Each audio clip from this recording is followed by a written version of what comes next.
C'est regrettable parce que je crois que certains joueurs auraient une carrière encore plus grandiose si les contrats étaient en relation des performances qu'il y a sur la glace. Donc, devant nous, je vois que tu as apporté une boîte. Oui, c'est la boîte de Jean Béliveau. Je garde mes cartes de hockey dedans. OK. Ouais, toutes les cartes de hockey de... Tous les joueurs de la Ligue nationale. J'en ai bien de Montréal, mais il y en a d'un peu de partout. Un peu de tout. Oui, de tout. Puis, le livre? Le livre, oui, c'est le livre Jean Béliveau qui raconte tout de son enfance, son junior, la Ligue nationale, tout ce qui a passé à travers dans sa vie, tout, jusqu'à son... avant son décès, le tout. Et puis même, j'ai ça ici, qui est une photo de Jean Béliveau, Maurice Richard, Serge Savard, puis M. Cochon. Oui. Puis, le livre, là, si tu veux savoir quelque chose sur Jean Béliveau, c'est un livre à lire. Puis je le recommande beaucoup. Et je vois que sur ton chandail, il y a beaucoup de signatures. Ah oui, ça c'est un beau gilet que j'ai eu quand j'avais été à grand-mère en Mauricie. C'est un de mes amis qui disait que son fils, c'est lui qui sortait les cartes pour les golfeurs, les anciens de Montréal. Fait que j'ai été acheter mon gilet 1909-2009. Et puis les anciens de Montréal m'ont tous signé.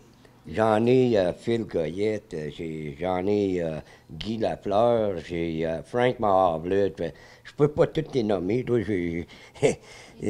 Oui, j'ai Régent Houle. Qui jouait avec, dans le fond, Jean Béliveau, c'est ça? Hein? Qui jouait avec Jean Béliveau?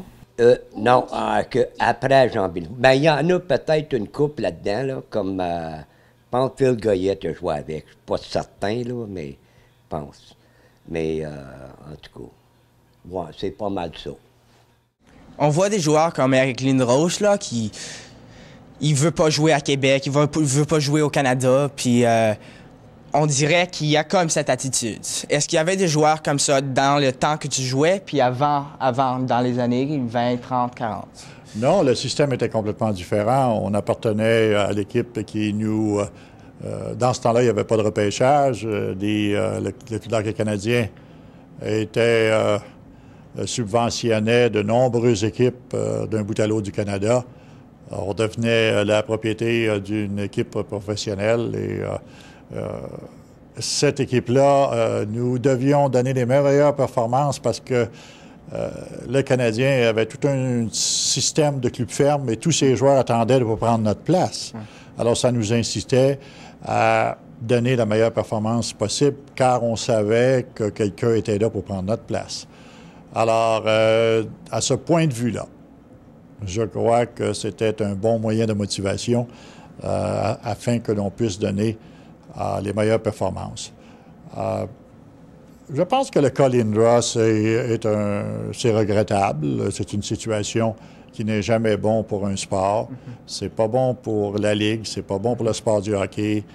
Mais il faut respecter la décision.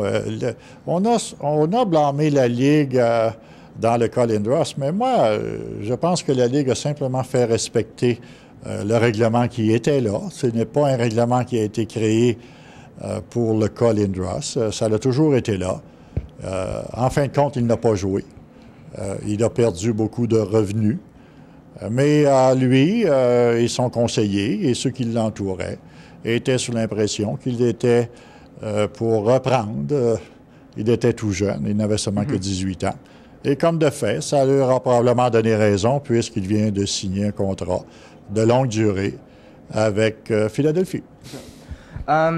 est-ce que vous pensez que le hockey, avant, comme les casques puis toutes les affaires, l'équipement, le bon équipement, c'était un jeu plus rough, plus difficile, puis un jeu qui recueillait, un jeu on avait besoin d'avoir plus d'énergie, plus de tough. Bon, la partie était différente. Aujourd'hui, la moyenne de taille est beaucoup plus grande, beaucoup plus gros. L'équipement est très sophistiqué, l'équipement est très léger. Les gants, les épaulettes, le padding, tout ça est très léger. Évidemment, le jeu est très vite. Je pense que dans l'ensemble, c'est un peu plus vite que dans notre temps. Les équipes sont très bien balancées à cause de ce repêchage. Ouais. Alors, il est regrettable que les joueurs d'aujourd'hui soient obligés de porter des casques, des visières, mais je ne peux pas les blâmer de la façon que le hockey est joué. Et moi, j'étais probablement un des premiers à demander à la Ligue, il y a déjà de nombreuses années, qu'on apporte des règlements beaucoup plus sévères sur l'utilisation des bâtons. Oui. Pour trop de joueurs, le bâton est utilisé comme une arme offensive. Et on voit trop de cinglage, d'accrochage, de hooking. Et je pense que ceci nuit beaucoup aux bons joueurs. Okay. Ça l'empêche le bon joueur de donner des performances qui seraient encore et plus. OK.